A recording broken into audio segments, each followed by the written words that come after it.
เราสดีพ่อแม่พี่น้องเนาะถือว่างอนวันที่10เราไปแล้วเนาะก็5 ปี 2เนาะ521เนาะประมาณก็วันที่20วันที่12วันเดือน5เนาะเป็นยังไงกันแบบตอนนั้นกันเนาะเบื้องต้นนะเป็นเลข1กับเลข2เนาะ2บวก1ออก3ก็เลข2ที่มันได้เป็นเลข8นะก็2บวก8ออก0นะ2บวก8ออก0ได้03นะวันนี้ได้03วันนี้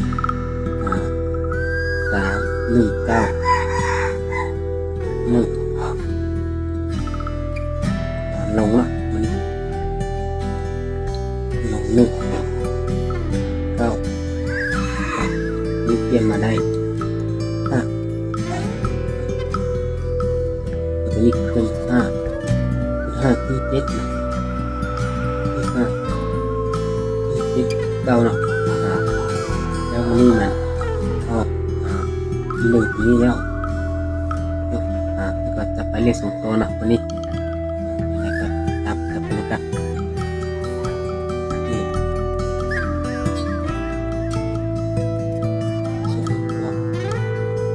เลข2ตัวจะไปนะเราก็จะไป03นะ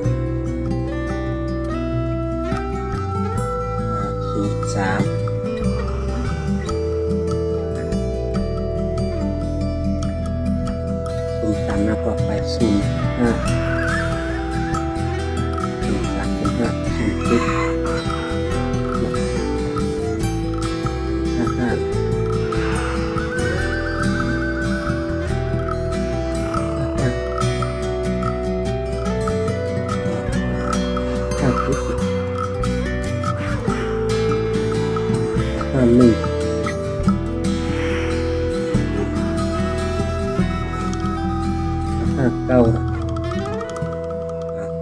59เลขนี้เนาะก็ไปตัวแน่นๆตัวแน่นไปรักก็เนาะตัวแน่นเลยก็ไปรัก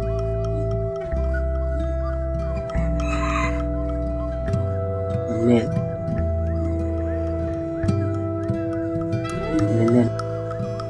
แล้วก็ตัวรักก็นะรักก็คือรักที่ออกไปมันก็เป็นรัก8 บวก 5 8 บวก 5นี่เท่า3เนาะเด็กว่า5 เท่า 3เนาะก็ลง2เนาะก็ขึ้น4เปลี่ยนได้10นะ10ก็รักก็คือเป็น10รักก็คือรักก็คือรัก2กับรัก7นี่แหละรัก2กับรัก7นี่สมมุติรักนี่นะรัก2กับรัก7นี่แหละนี่ก็ไปตัวแน่นๆก่อนตัวแน่นๆนี่ก็คือ03นะ03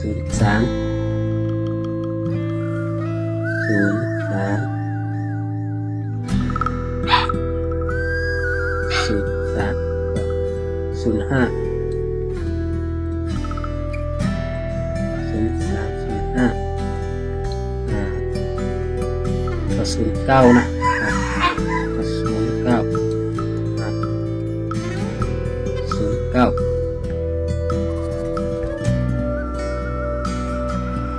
ไป55แ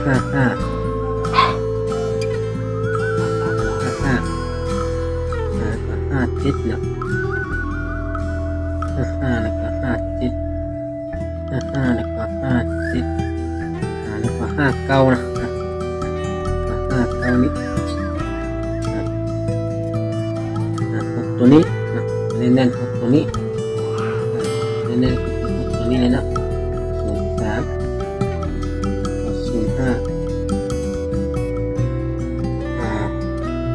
05 09 55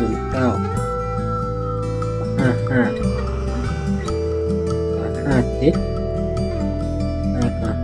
59นะครับนี้ตัวนี้คือพวกตัวนี้นะนี่ตัวพวกตัวนี้ที่ต่อไปโปรแกรมนะ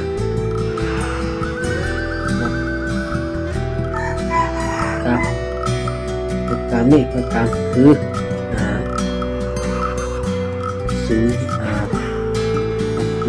07นะ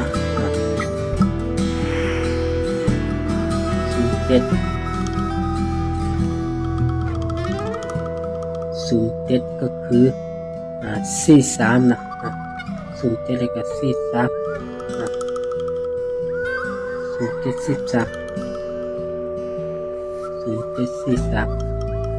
ตัวกำตัวนี้นะกำนั้น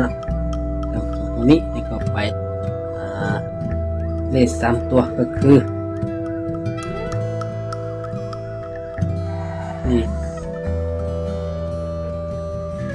3ตัวคือเอารับส่งกับเลข7นี้แต่ว่าครับเจ้าเลื่อนไปรับ7นะครับเจ้าเอารับ7ใส่นะจะมัด7ครับแล้วก็จะเลข7ไปใส่นะแล้วก็1 2 3 4 5 6 7 8 9 10 12ครับเราจับ4ตัวให้นะแล้วก็จับ4ตัวให้แล้วก็จับไป4ตัวให้คือเราจะจับ4ตัวคือ55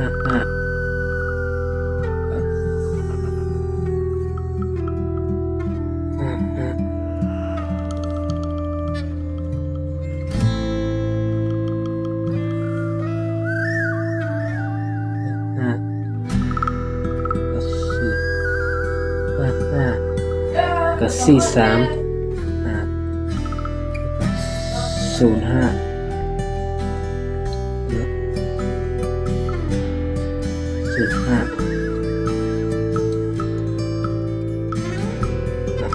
59นะ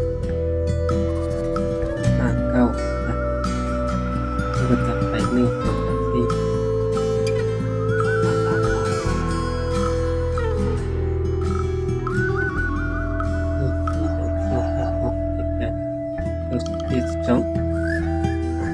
ตัวนี้นะตัวนี้ไปที่2ตัวนี้ก็เอารับ7ใส่นะ705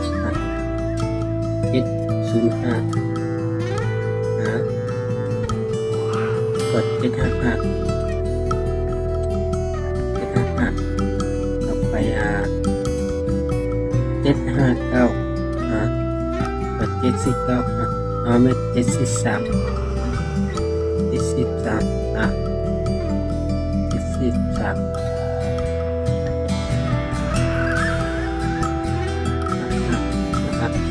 ก็เป็นเล่นไปใส่เลยนะ